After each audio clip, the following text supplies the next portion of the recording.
What's up, guys? It's Jay, MorninAfterKill, and I'm back here on my road to 30. This is a series that I do on my channel where each week we take 1 year of my life and we talk about the memories and significant events that have come to shape the person that I am today. And right now, I am 29 motherfucking years old. By the time this series is done, I will be 30 motherfucking years old. And this is episode 22, which means in this episode, that's right, I am 22 motherfucking years old. And last episode, we left off with me in Philadelphia International Airport with a one-way ticket, one bag, and $100 in my pocket to move to California and try to get my life on straight.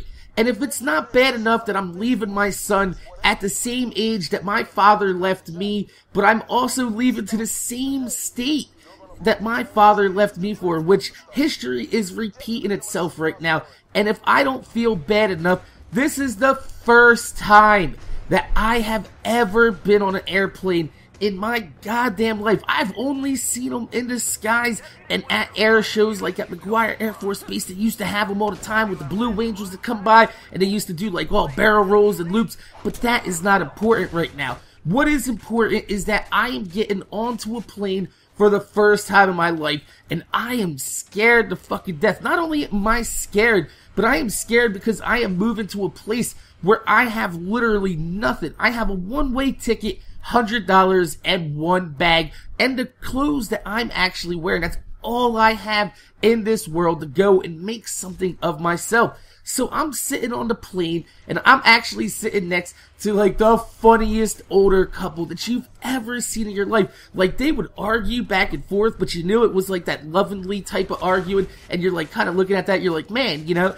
I wouldn't mind being 80 years old with a partner like that, you know what I mean? Just sitting there bitching at your wife constantly, but you're bitching at her because you love her, but you also been with her for 50 fucking years, so you have like a fucking lot of shit that you're really annoyed by. You know what I mean? You know exactly what I mean. And if you don't know what I mean, go ahead and watch some of the older couples that you see out in public, and you will see what I mean. It's absolutely hilarious. So I'm sitting on this plane. It is a red-eye flight, and I've been up all night drinking beers in the airport because the guy at the airport bar, he was giving me a couple free drinks because, you know, I let him know what I was doing, where I was going. I didn't have a lot of money, and he hooked me up. He was a really nice guy. Gave me a couple fucking house beers. That was awesome. But I'm sitting there, and the old dude next to me, I shit you not, he pulls out a little flask, and he's sitting there nipping at it. I'm like, haha, this guy knows what's up. And he looks at me, he's like, you want to hit this? And I was like, what's in the flask? And he looks at me and goes, does it matter? And I was like, not really. So I hit it, and I was like, oh, this guy's got some brandy in the flask. He's actually got some really nice VSOP inside there. So I was like, yeah, hell yeah, I'm going to hit this a couple more times. And it actually took the edge off. He was a really cool guy. And I explained to him, I was like, this is my first time ever flying in my life. And they're like, oh man, you know, we travel all the time. This is what this old couple did. They, you know, live their life, they have their retirement money, and they just spend their money flying around to different places. And I thought that was actually pretty cool. So we're just chilling, you know, I'm hitting his flask. It's like nice, decent sized flask. So I'm pretty sure you could probably fit like a pint and a half inside there, which is a lot of brandy at 7 o'clock in the motherfucking morning, especially when you've been up all night drinking some beers. So, I'm actually on this plane, I'm 22 years old, and I call over the waitress, and I'm like, you know, hey, what's up? And she's like, I was like, let me get a beer, you know, because they're serving beers, and I'm like, fucking hell yeah, on the airplane. It's 8 o'clock in the morning, I'm on a plane for the first time in my life, and I'm getting drunk as shit. When that plane took off, I swear to God, I was like, oh shit, I literally said that on the plane, because if you've never been on a plane, but you've been on a roller coaster, you know exactly how it feels to be on a plane, because, you know, Philadelphia International Airport, all the planes take off going towards New Jersey, which is going out towards the ocean, and I'm going west, so this airplane, when it takes off, it literally, the whole thing, I didn't even expect this, the whole airplane just like tilts to the side, and you're like, oh shit, I look down out the fucking window, and I'm like, man, we are literally like fucking perpendicular to the ground. It is like one of the most strangest experiences in your life the first time you fly, but it's actually fucking awesome because I do like to race, I do like fast cars, and when you take off, you go pretty goddamn fast in that airplane. It doesn't feel like it, but if you look out the window, you'd be like, holy shit, we are hauling balls. So anyway, my flight had a layover in Salt Lake City, which is in Utah. There's not really much in Utah, but there's a lot of crazy motherfuckers in Utah, and actually their airport is really, really nice, and they have like this big glass box where smokers can actually go inside there and smoke inside the airport, and you don't have to go outside because it is freezing a witch's titty outside. It's actually January. The funny thing about this is after I land in California, I'm gonna find out 2 days later, like literally, I shit you not, 32 hours after my flight took off, Philadelphia International Airport has closed their doors for the first time because there was a blizzard in Philadelphia. So I made it out just by the skin of my motherfucking teeth. And you know what? I'm actually really happy about this. And I'm on the plane going to Salt Lake City. I'm talking it up with these old people next to me. And they're like, yo, we're about to go over the Rocky Mountains. You want to sit next to the window? And I was like, you know, I'm kind of afraid of heights. They're like, trust me, you're not going to want to miss this. And when we went over the Rocky Mountains, I was like, whoa, like the world seemed so big at that point. Like at that moment, like, you know, growing up in the hood, you only go to certain areas, you only have a few cities nearby, and it was like that experience when I went to the Phillies game for the first time and I finally left my city and saw that the world was bigger than just the area that I grew up in.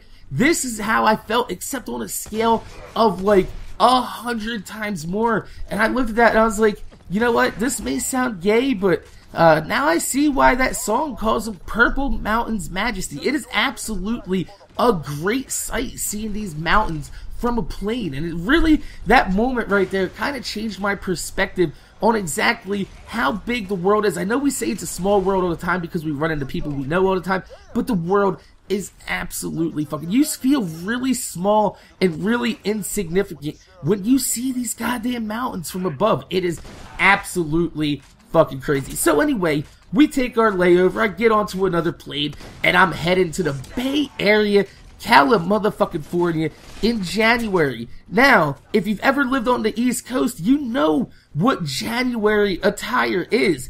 It's long pants, it's boots, I have on a really heavy fucking shirt, and I have a nice heavy fucking coat on because it was snowing when I left. And I get off this plane, and I swear to God, it was hotter than a motherfucker. I was like, it's January. This does not make sense. Now, everybody else around there was wearing, like, you know, light coats and everything because they thought it was absolutely cold. It was their fucking winter. But I'm sitting there, I just came from a snowing area, got off the plane, and it's like 65 motherfucking degrees in January. I take my coat off, I grab my bag from the little carousel thing. That thing is absolutely awesome, by the way. I did climb over a few bags and kind of ride it a little bit, but you don't want to be riding the carousel for too long because people start staring at you. So anyway, I go outside, I find a payphone. Yes, there were payphones. I didn't have a cell phone at this point. So I find a payphone, and I get some quarters, and I tuck that shit in there. I call my buddy, and I was like, yo. And he's like, yo. I'm like, fucking, I'm here, man. Where the fuck you at? And he's like, oh, yeah, the dude that works with me, he took a lunch break the time I was gonna take a lunch break, so I'll be there in like an hour. And I'm like, are you fucking kidding me? It's fucking gonna be late, and I'm sitting here, I am sweating balls, I got a long sleeve motherfucking shirt on, I have a coat that's fucking draped over me, and you know, I'm wearing all black. This is really heavy winter fucking attire, and I'm just sitting out there looking like a goddamn fucking asshole with a goddamn bag and a fucking long ass fucking coat and shit, and everybody's just staring at me. I'm like, oh my god. So I start smoking, and a cop comes up to me and he's like, yo. I'm like, what? He's like, you're gonna have to put that out. And I'm like, well, what are you talking about? I'm smoking a cigarette. And he's like, no. You might be new here, but California has a law that you're not allowed to smoke within like fucking like 50 to 100 feet of a public doorway. And I'm just chilling there, and I was like, well, where the fuck do you expect me to smoke? And he's like, pointing all the way out in the fucking parking lot. He's like, you can go over there. I was like, oh my god, this is the first time that I've actually had to deal with California rules and regulations. And I was like, wow, it is really different here, and it's gonna take a little bit of time for me to adjust, especially with the type of person I am, being thrown into a world like California. It is a completely different culture. After an hour, my buddy finally pulls up in his brand new Camaro. It's like a 2002, and this is like 2005. So, you know, one of my friends having a brand new car like this is new to me too. And I get in the car and he's like, holy shit, dude, you smell like death. And I'm like, bitch, I've been sitting out here in this hot ass fucking weather with this winter ass clothes on, motherfucker. He's like, why don't you just fucking open up your bag and fucking pull a shirt out of there? I was like, oh yeah, I forgot about that. I have all my shit with me. He's like, you're fucking dumbass. So anyway, we get back to the house. He drops me off. He has to go back to work. And I was like, yo, where's like the closest liquor store, dude? I want to go get a pack of smokes, maybe get a fucking beer or something. He's like, oh, over there, right over there. And I'm like, that's a 7-Eleven. He's like, yeah, you can buy beer and shit there. I'm like, what? So anyway, I walk down to the 7-Eleven. I'm like, holy shit, they got beer inside of the case at 7-Eleven right next to the fucking soda. I'm like, this is awesome. So I grab myself a fucking 40. I go ahead and grab myself a pack of cigarettes. I go outside and I start smoking a cigarette. I'm like, fuck it. You know, I got the little brown bag with me. I fucking open up the fucking 40. I start drinking this shit. It's fucking, you know, goddamn fucking people are just chilling there looking at me like this guy just cracked open a 40 in public. I got no fucking problem with this anyway. But there's like two kids chilling there. It's fucking outside. They're like probably about like 20, 21 years old. Somewhere around my age. And they're like, yo. I'm like, what's up, man? He's like, you're not from around here, are you? Because I still had my long sleeve shirt on because, like a dumbass, I didn't fucking change because I was like, you know what, fuck it. Just walking out of the store, gonna grab myself a goddamn fucking beer, and I'm gonna come home and then just gonna fucking chill, relax, hang out until my buddies get home. But you know what? These guys were actually really cool. They're like, yo, you want to go over here on this wall and fucking smoke some of this Cali weed? And I was like, hell yeah. They're like, have you ever had Cali weed? I was like, nope. They're like, man, we gotta fire this shit up. So we go over there, we're chilling on this little fucking wall that's right over there by the fucking 7-Eleven. We're sitting there, I got my 40, and fucking they fucking spark up this little ass blunt. And I look at this, I was like, look at this little ass tiny blunt, this shit's cute as fuck. He's like, yeah, man, we roll swishers out here. I was like, man, out my way, we roll fucking Vegas and Dutches. They're like, what's that? And I tell them how big they are and shit. They're like, man, nah, trust me, you don't need a lot of the weed out here to get high. That's why we smoke these little ass swishers. So I started smoking with them and shit. I'm like, woo-hoo-hoo-wee! I am in love. This shit tasted so good. And I'm like, oh my god, I'm not lightweight at this point, but I am fucking feeling it. After like 2 hits, I am like, yeah, just fucking chilling out in California, 65 degrees, when 8 hours earlier, I was in fucking Jersey when it was snowing, colder than a motherfucker, miserable, getting bitched at by my baby's mom. That fucking sucks. So it's actually a huge relief that I'm just chilling here in what I consider paradise, because I see these palm trees and we don't have palm trees out on the East Coast, and I am like, oh my god, this is the shit you see in fucking movies, man. You don't see palm trees out there, and every time, even to this day, when I see a palm tree in person, it makes me smile, because it reminds me that I'm not in the area that caused me so much motherfucking drama in my goddamn life. So anyway, my buddy, he gets home from work. We go to hang out with my other buddy. We pick up a little bit more weed. We say our shit because I haven't seen them in like 2 years. And I'm like, yo, what's going on, man? Chilling, fucking smoking, hanging out. Get real fucked up, right? And then we go back home, go to sleep, no big deal. And the next day, my second day in California, I wake up and I shit you not, it's like 8 o'clock in the morning, but I don't realize it because the sun is blazing in the fucking air. I woke up and I'm like, ah, man, it's gotta be like 1, 2 o'clock. The sun is out already. That's right. I said the sun is out. If you live on the West Coast, you do not know what this means, because in the East Coast, the sun doesn't come out till around 12, 1 o'clock. Now, the sun is up, that's right, but on the East Coast, it's always real cloudy in the morning, so you don't get that really bright sun, and you can tell that it's still real early because it's real gray in the air, with a lot of fog going on, and I'm like, woken up, and I'm outside, and I start smoking a cigarette, and fucking my buddy's girlfriend comes out, and she's like, what the fuck are you doing up already? I'm like, what do you mean? It's gotta be like 1, 2 o'clock. She's like, it is 8 o'clock in the goddamn morning. What the fuck are you doing up? And I was like, the sun woke me up.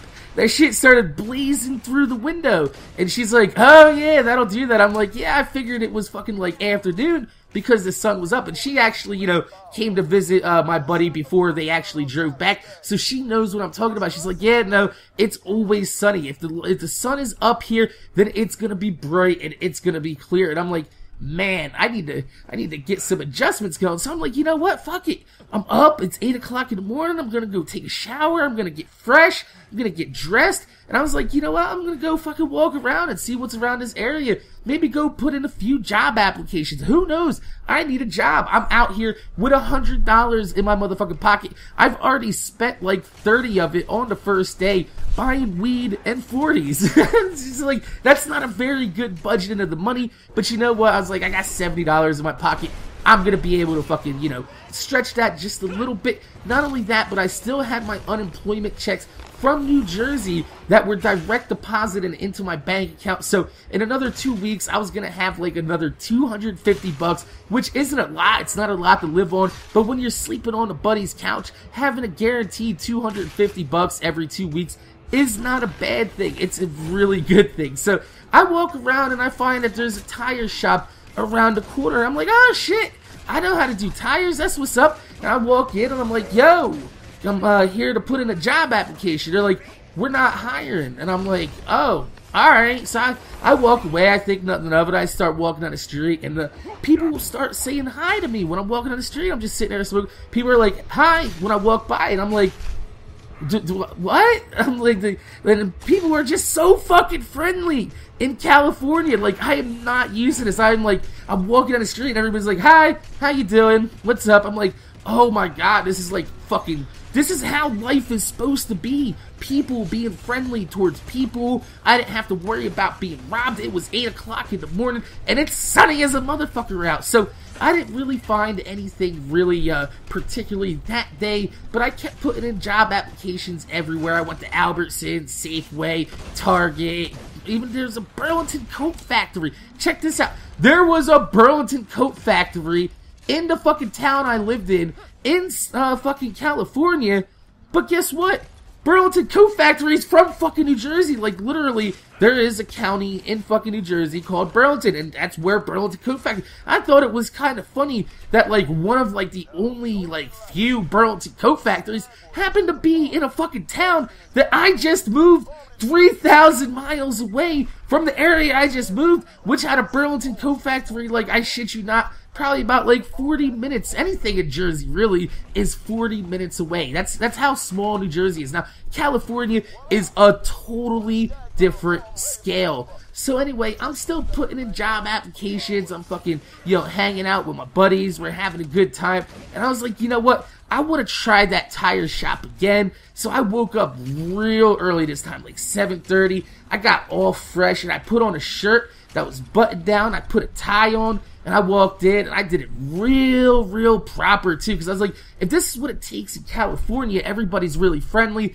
I'm going to have to adjust to the culture, and I'm going to have to play towards the type of person that they're looking for in this area. I can't just walk in and be like, yo, what's up?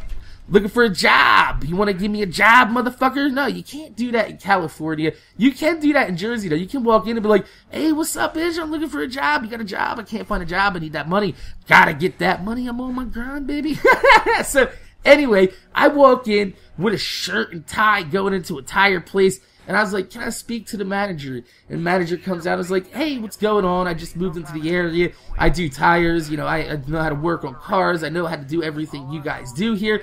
I'm looking for a job. Is it possible? Can I fill out a job application? And he was like, you know what? Here, fill out the application. So I filled it out there. This is what I used to do. You know, you used to fill out the application. I know people take applications home. No. always fill out the application. And when you're done, always, and I repeat, always hand the application to a manager, because this is what always happens. I handed him the application, and he was like, do you got a few minutes? You want to speak? You want to have a informal, impromptu, interview real quick? And I was like, alright. So he pulls me in there, and he's like, what's up with the shirt and tie? And I explained to him, like, look, I just moved here from New Jersey. I don't really get how you guys are yet. So I figured if I came in here as formal as possible, I'd get somebody's attention. He's like, well, you certainly got somebody's attention walking into a tire shop wearing a goddamn tie.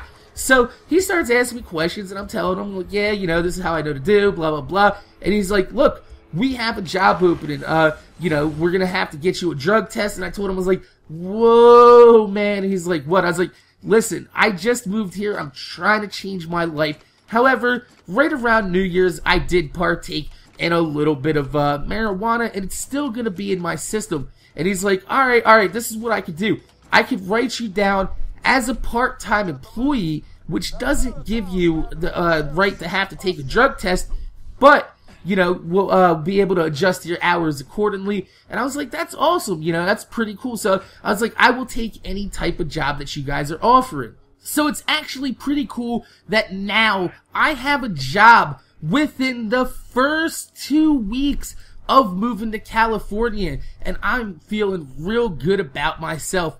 Now, everything is going pretty decently. However, like a month later, the apartment manager actually figured out who I was in that apartment complex and where I was staying, and they said, there are too many people living in the apartment. We had a 2-bedroom apartment, and it was my friend and his girlfriend, my friend and his other girlfriend, and I was staying on the couch, and, my buddy's girlfriend always had her kid around every now and then, and she's like, that's too many people, we're not gonna allow this. Look, you can either all move out, or one person can move out, get their own apartment, and another person can take over the lease. So what ended up happening was my buddy Mike, he went and moved to his own apartment in the same apartment complex with his girlfriend, and I took over the lease, which means I have my own apartment and a job within a month and a half of living in California. I have got my shit together. I am rocking some motherfucking ass, and I even signed that lease. I took that over, and we're just fucking hanging out. But check this out. I literally had nothing in my room but a bed and a nightstand, and I'm like, man, I need to get some fucking shit. I couldn't really afford it, even though right now, I'm working 60 hours a week from 7 in the morning till 7 at night. I would wake up, and since I worked right around the corner, and I'm from Jersey, everybody in Jersey is always a little bit late. We're about 10 to 15 minutes behind schedule than what everybody else is in the rest of the world. So I walk to work, it's like 2 blocks away, it takes me like 5-10 minutes to get there, and I'm always 10 minutes late every single motherfucking day. And the boss would he's like, dude, you live right around the fucking corner, why are you always late? And I just look at him and I'm like, traffic, man. And he looks at me, he's like, you're a smart ass son of a bitch. But it didn't really matter, because I am working 12 hours days, and they don't really care, because, I'm actually doing really good. I am a really good employee. I am damn good at what I fucking do. So since I put my name on this lease, I'm paying, bills. I got a lot of money that has to go out, and I'm not making that much money. I'm actually making pretty decent money for the money that I'm making, but California is so expensive. Our little 2-bedroom apartment in that apartment complex costs somewhere around I think it was $22.50 a month. That is crazy. That's not including, electric and all that other shit. So that is actually pretty expensive, but I am on point. I am paying my bills, and the rest of my money is pretty much going towards groceries and fucking smoking some weed. So my room was just nothing but a bed and a nightstand. I had no TV, no radio, and this is the point in my life where I told you guys, when you're like, oh my god, I can't believe you didn't play this video game, I can't believe you didn't play that video game. This is a point in my life where I'm not very into video games anymore. I'm not playing shit. I have no TV. I can't play any video games. So this is, a really hard thing to do, is to try to furnish an apartment while still paying bills. And my mom actually felt really, really bad that, you know, I left without really saying goodbye to anybody. I just kind of hightailed it out. I didn't tell anybody I was leaving. And while I was in California, I did call my mom and was like, guess what? I'm in California. And she's like, no, you're not. I was like, bitch, check the caller ID, motherfucker. That is not a Jersey area code. And she's like, what the fuck are you doing in California? I told her, and I was like, look, you know, that's pretty cool. And she's like, I got my own apartment. And she actually sent me out a $150 Target gift card, which, I mean, it doesn't really seem that significant to you guys that I'm saying that my mom actually hooked me up with a $150 gift card.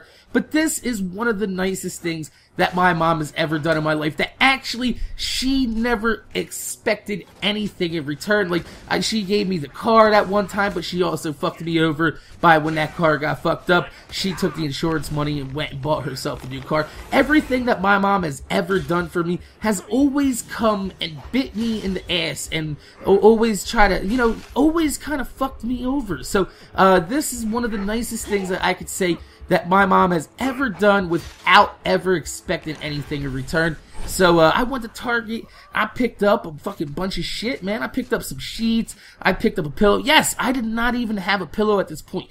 I just had a bed that my buddy and his girlfriend, they left there at that apartment because they were getting their own fucking place. So they were gonna get a nice big queen mattress. So they left me with this nice little double bed. Fucking, I had sheets on it because they left me some sheets. But you know, they had their pillows. Everybody, once you get a pillow and you adjust and break in a pillow, you don't want anybody else fucking with your pillow, and I understood that. So, you know, what I used to do was I would take my dirty clothes, and I know this sounds weird, but I would keep my dirty clothes, because I didn't have a hamper yet, I would keep them in a plastic garbage bag. And at night, I would roll this plastic garbage bag up, and that would be my pillow for the night. Does it sound ghetto? Yes. Is it better than living in the fucking hood? Yeah, it's a lot better than living in the motherfucking hood. But you know what? You make do with the shit that you got. But right now, I am having a blast. I'm meeting new friends. You know, I'm talking to chicks. And let me tell you something. There is some hot-ass motherfucking chicks.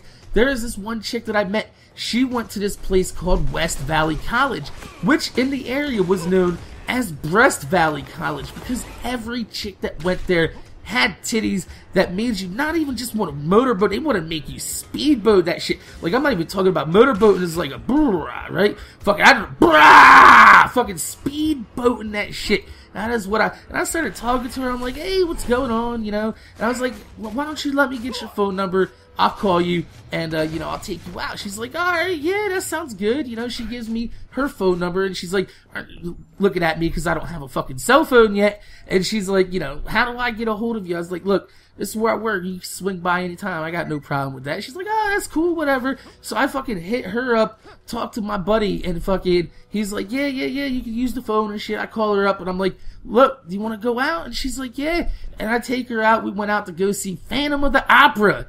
Yeah, buddy. You fucking know. That is that type of movie that you take a bitch to. We're fucking chilling.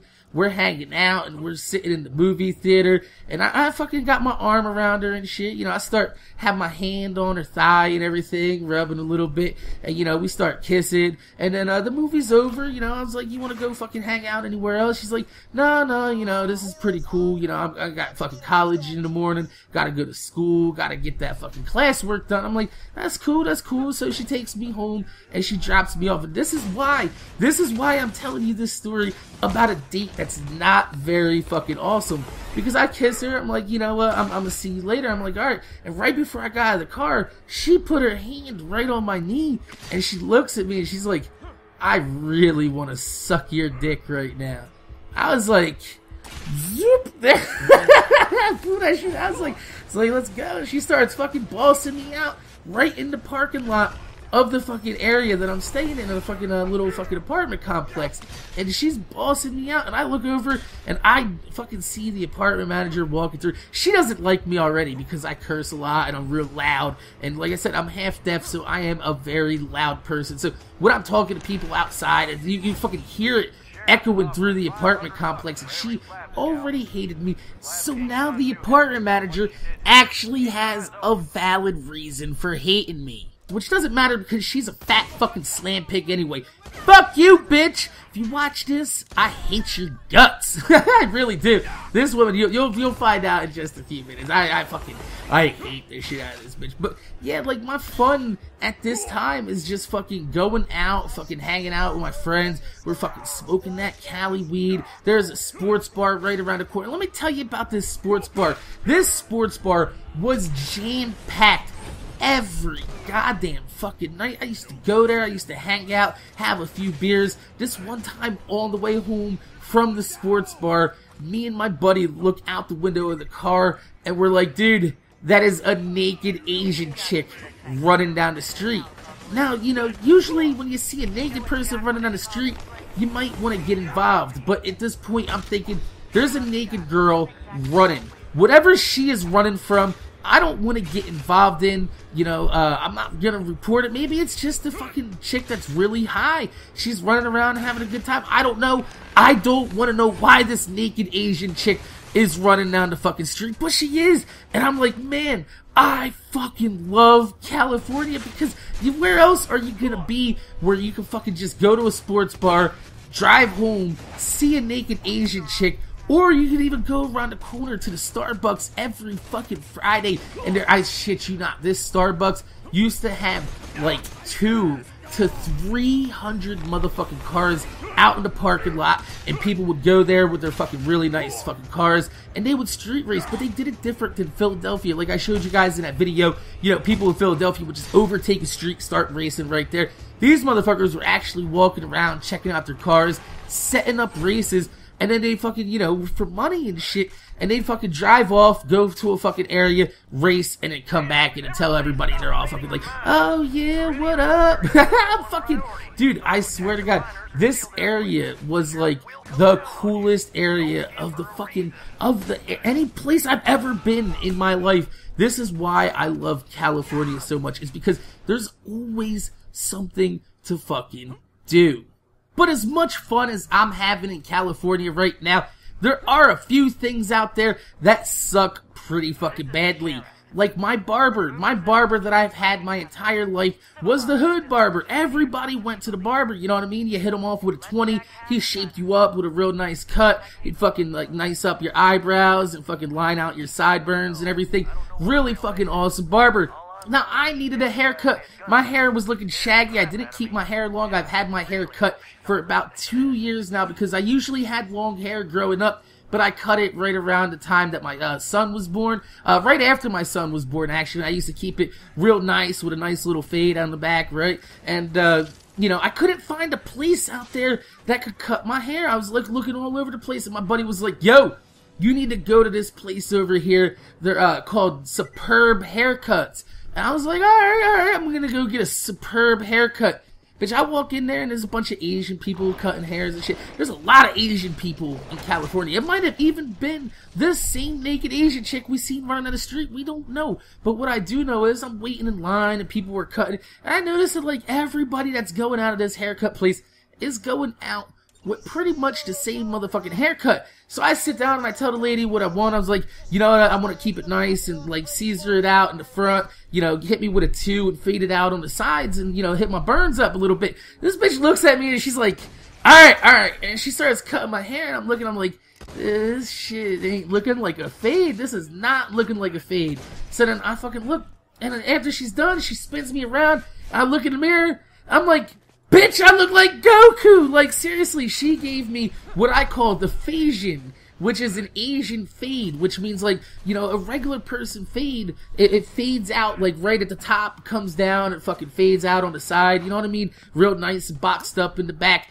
This bitch faded my hair to where it spiked like Goku's all the way into a point off the back of my head. And I was like, I'm not Goku, bitch! I don't want this, I don't want a Phasian. And I was like, look, you gotta fix this up. And I told her, I was like, look, you know, fade it up. This is what I look. I even drew a picture because I could draw pretty good. I even showed her what I want. And she's like, alright, this bitch festered my head. I'm not even lying. This is the worst haircut I've ever had. And I love my hair. I fucking, oh my god, I swear to god. No matter what hair I have, I love it. My hair is fucking amazing. I have been blessed to have really awesome fucking hair. Now, this bitch fucked my head up. She fucking festered the shit out. Like, when I say festered, I mean, I am fucking like, she took me down with like a 1 all the way down to my fucking head. I look like I just came out of fucking Full Metal Jacket, that fucking movie, you know what I mean? Yeah, I looked like that. I'm like, oh my god, you fucked my shit up. And I forgot that I had like scars on the side of my head from where I got my shit busted in with the fucking, pistol whip. I also had the fucking big ass knot on the back of my head from when I got hit by a car and I fucking hit a stop sign. That fucking, I had all these scars on my head. I'm like, man, now I gotta go get a hat. You fucked my head up. And, and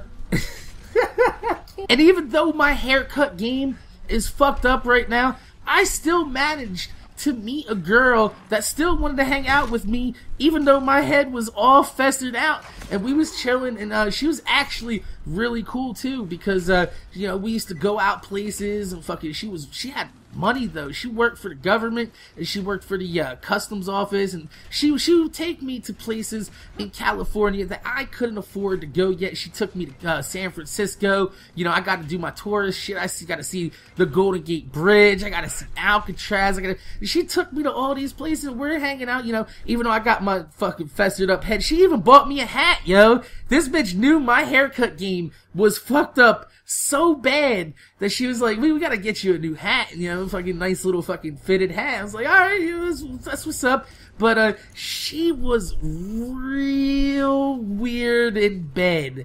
Like, she was a 28-year-old virgin. What? Hold the phone. Really? Yes. This chick was a legitimate. I fucked that up, didn't I? I fucked legitimate up. But anyway, she was a legitimate virgin. Virgin! God damn it, wow. I should probably cut this out, but I'm not gonna, because it's actually kind of funny. So, anyway, she was a legitimate motherfucking virgin. And I had this bitch in bed, we're making out, grabbing on the titties. And every time, I swear to God, I would go down for the panties. She's like, no. Like, the only thing this bitch wanted to do was just suck on my dick. And I was like, as cool as that is, as awesome as that is, I was hanging out with this bitch for like 2-3 months. I need to see the pussy. You need to show me the pussy, but she wasn't having it. So that ended up actually being one of the reasons why we ended up not being together. We ended up just being friends, really good friends. But it was really weird. The sad part about it is when I used to rub on the panties and shit, her pussy was so fucking wet. It's tight. I just wanted to splash in there. Like it was like I was a kid in the ghetto with the fucking goddamn fire extinguisher. Not the fire extinguisher, the fire hydrant open on the hot days. Yeah, we used to do that. Pop the fucking fire and fucking shit open. Fucking splash out in the street. I just wanted to splash. I'm in a vagina. I wanna take that virginity. But she wouldn't let me. She would not let me take her virginity. But that's alright. That is alright, because we ended up becoming really good friends. And even one time, I was chilling at her place and she asked me to put together this fucking table that she bought at IKEA. If you ever tried to put anything together at IKEA, you know that the instructions that come with it are really fucked up. And I couldn't really figure it out. I ended up putting this table together upside down, and she knew it. She was like, what the fuck did you do to my table? And I'm like, what up? That's what it looks like. She's like, no, that's not right. And she ended up putting it together right, but you know what? Fuck it. Fuck that Swedish ass furniture. That fucking shit needs better instructions. So even though I got the most fucked up haircut of my life, and I'm hanging out with a girl that refuses to give up the fucking pussy, things were actually quite good. Even though that seems kind of bad, things were actually pretty good, because the weed out in California is so good, it's medical grade quality, that I ended up quitting smoking cigarettes so I could smoke marijuana full motherfucking time. That is how good it is. But I'm actually in the best shape of my life at this point, you know? I'm looking real good. I'm fucking working real hard at the, you know, tire place, and I'm fucking getting nice and cut and toned. It's real good exercise doing all these tires, you know? Not only that, but like once a week, they used to have a tire shipment come in, which means an 18-wheeler would come and dump like 500 motherfucking tires, and you gotta carry every single motherfucking one of them, check it into the system, put that shit up on the rack and everything. Real good fucking exercise, and I loved working at this tire place because there's actually some really cool people that I met right there. Like, I met this dude named Sean. His name, literally, I'm gonna tell you, his name was Sean Partridge. Yeah, I'm gonna let that sink in real quick. His name was Sean Partridge.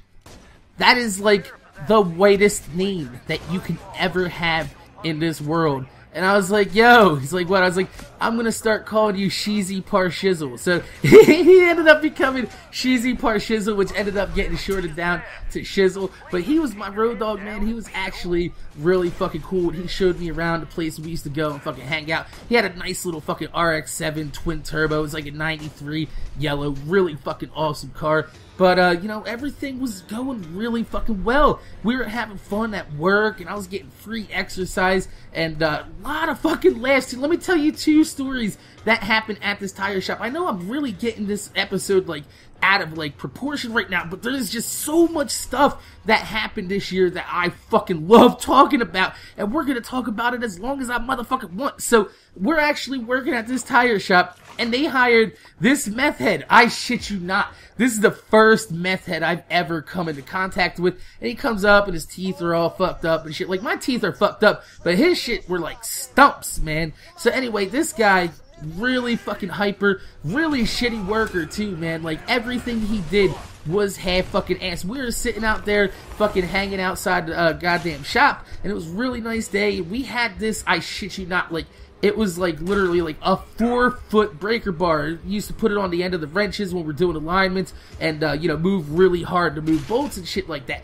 And we're just sitting out there, and he has it, and he's banging it against the ground. Like, I guess he was all fucking, you know, speeded up off that meth, and he starts banging that shit off the ground like he's Gandalf. He's like, you shall not pass. And they fucking banged that shit down next to this chick. She was one of the salespeople up front, right next to her foot, and she was like, whoa, that was close. And he's like, no, this is close.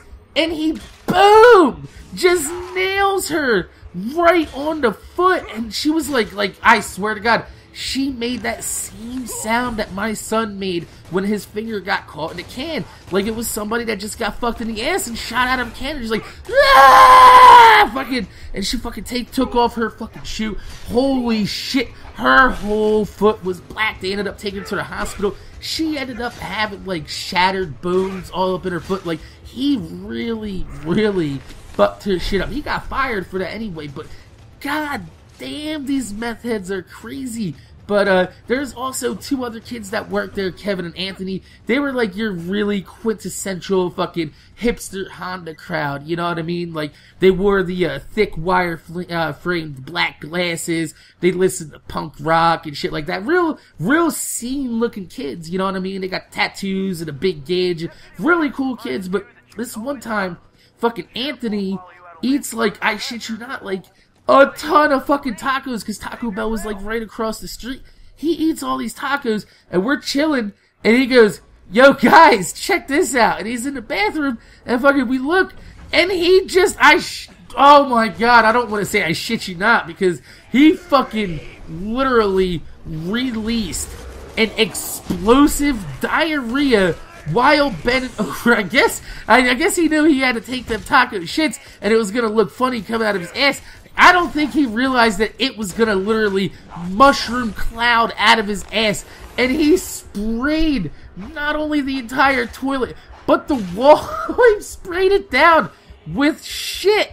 And as soon as that happened, Kevin fucking puked. He's like, bleh. And then fucking Anthony looked at him, he's like, bleh. And he started puking. I'm like, oh man, I fucking go out around the fucking side of the corner because the smell was horrendous. Like, it's literally making me gag in the back of my throat. I can feel it right now. Yeah, sorry about that. I had to cut away because I literally gagged thinking about it. I went around the corner.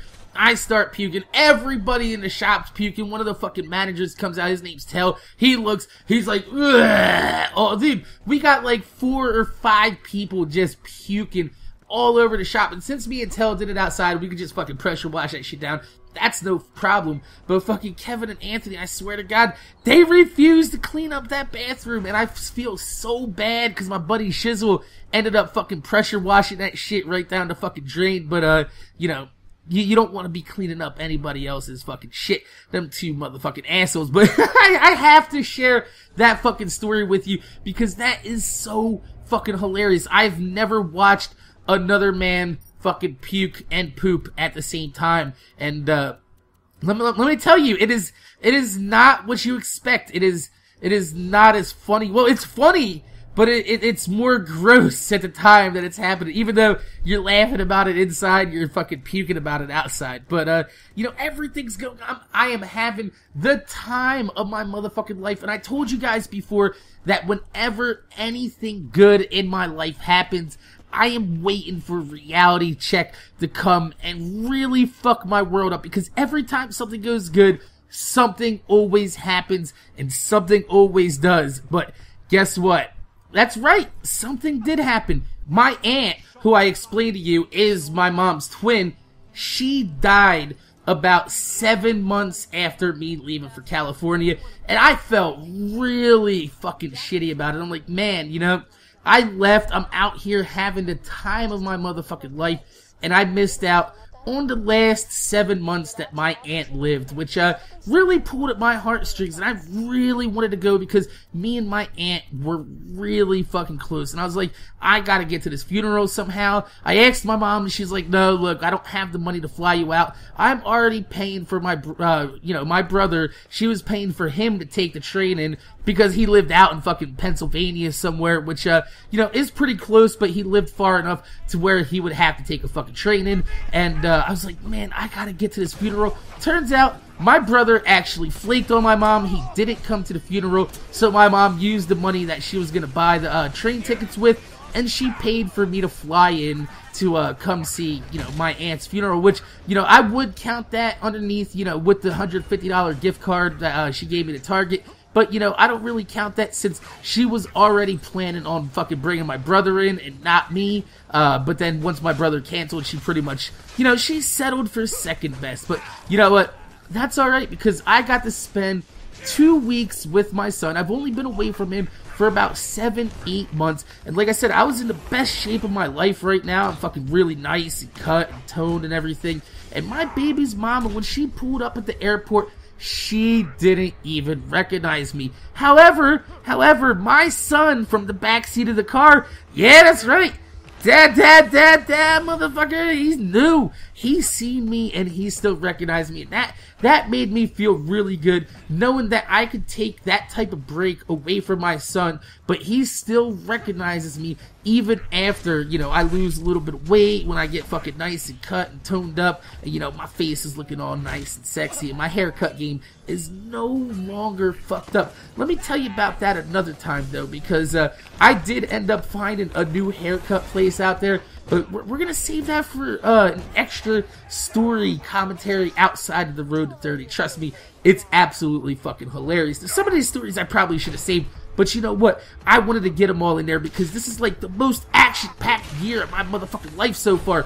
Everything is going and everything's amazing. Even though my aunt just died, you know, it did allow me to hang out with my son like a few months after I moved to California. I was still able to keep in contact, and he was still able to recognize me, and that made me feel really fucking good. So I ended up flying back after about a week and a half, 2 weeks, and while I have my layover in Phoenix, my buddy, who's my roommate and his girlfriend's living with us too, he fucking calls me up, and he goes, yo, because that's how we talk to each other. We're like, yo.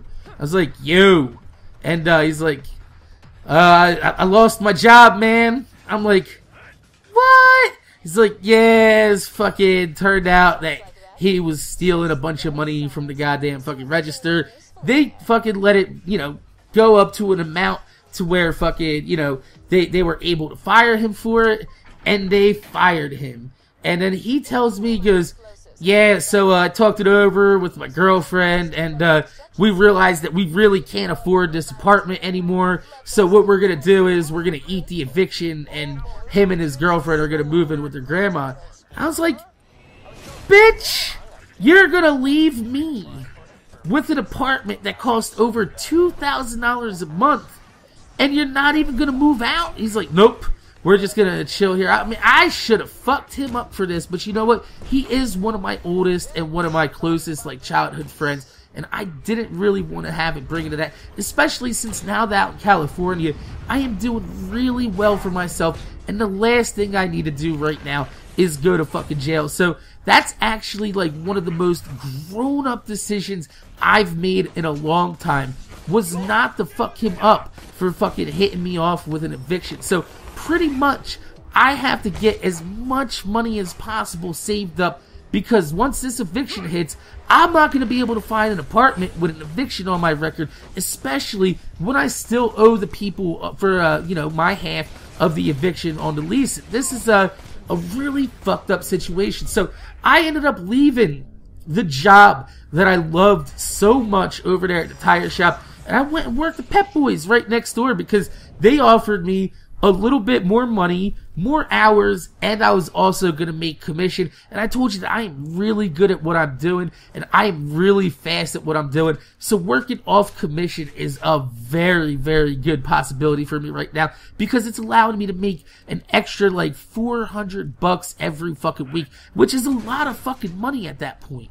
So I decided to stop paying the rent on the apartment that I'm living in, because why am I going to pay my half of the fucking rent if he's going to let us eat a fucking eviction? So I said, fuck that. I took my money, I hit my boy Shizzle up. Him and his grandpop actually had a 73 Beetle that they just got done rebuilding the motor on, and his grandpop was actually, he wasn't really looking to sell it, but his grandpop was like, look, I realize, you know, you're on hard times right now. You're trying to get your shit situated. He's like, I'll give you a really good deal on this 73 Super Beetle. And he ended up selling it to me for like $400, which is pretty awesome, because this car, like I said, has a rebuilt motor in it, and it ran damn good. And these Beetles run for fucking ever, and they're really low maintenance, and gas doesn't really cost that much for them, because they get like 40 fucking 50 miles to the gallon. It's like a little fucking Prius. It's like a 70s version of a fucking Prius. Now, that may sound awesome,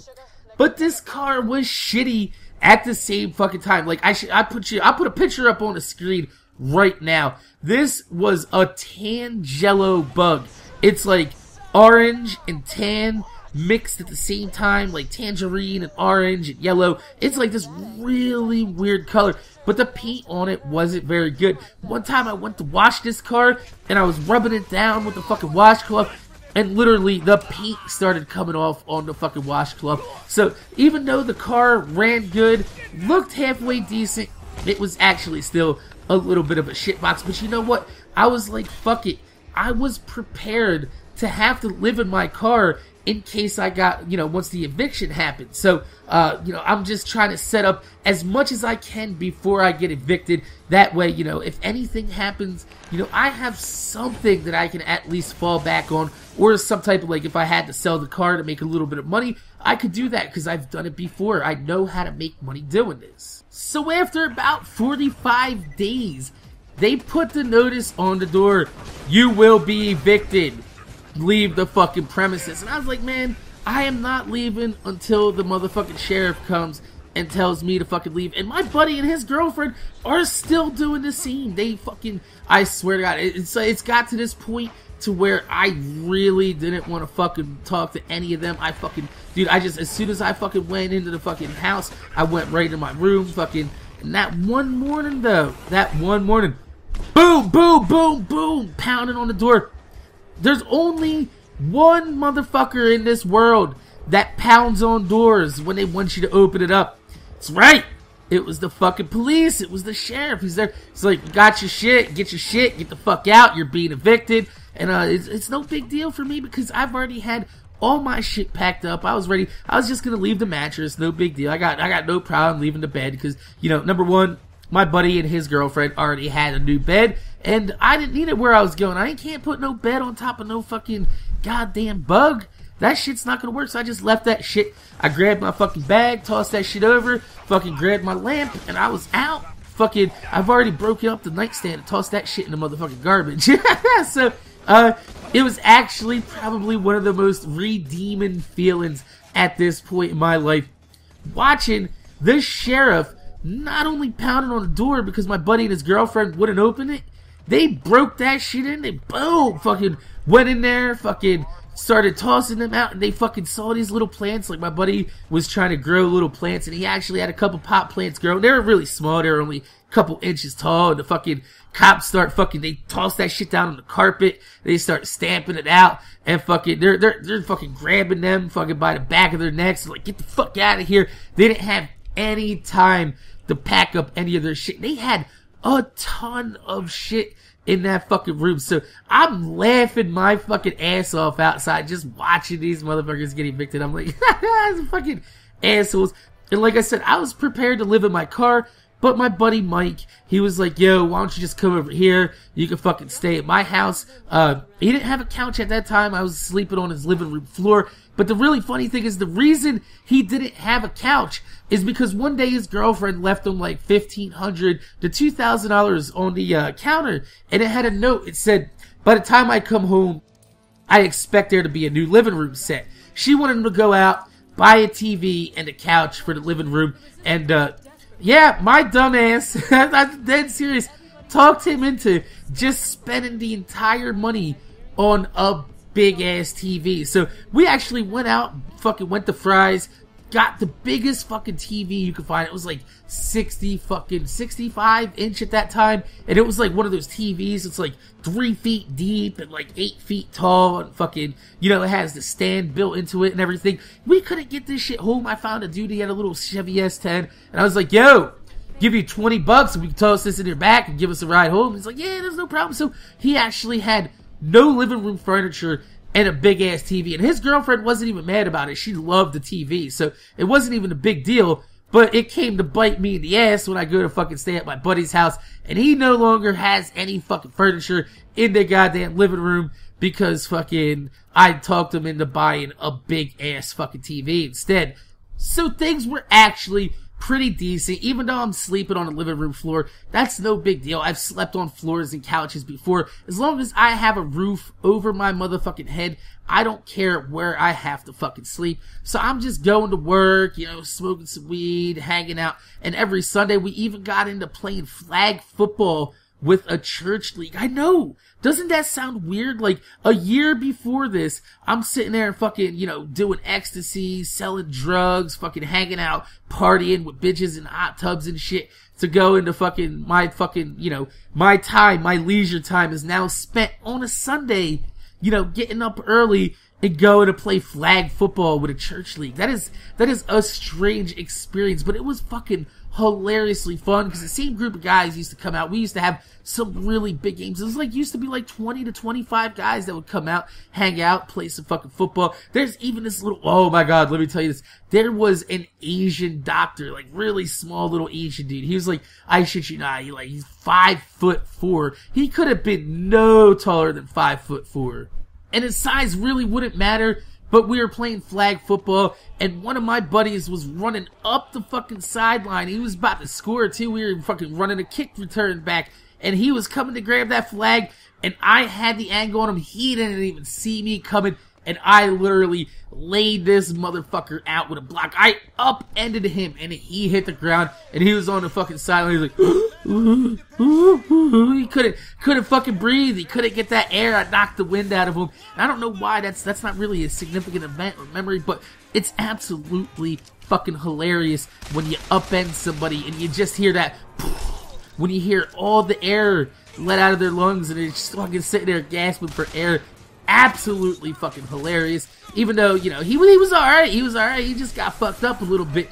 Thought that was fucking hilarious. So yeah, I went from fucking being the person I was to playing in a fucking, you know, flag football church. That is fucking absolutely wild. And I'm still working at Pep Boys, and this one day when I was working at Pep Boys, they were lowering the lift down for the car. I don't know if you ever seen it, but there are some type of lifts out there that they're post lifts where they lift it up by the chassis of the car, or there are drive-on lifts where you drive over a hump and it lifts it up by the body of the car. This was actually a drive-on lift, and that shit was coming down and the hydraulics came out. Boom! That's right. This lift came slamming down onto my motherfucking foot. My foot is trapped underneath this lift. It is fucking, they had to fucking get a goddamn fucking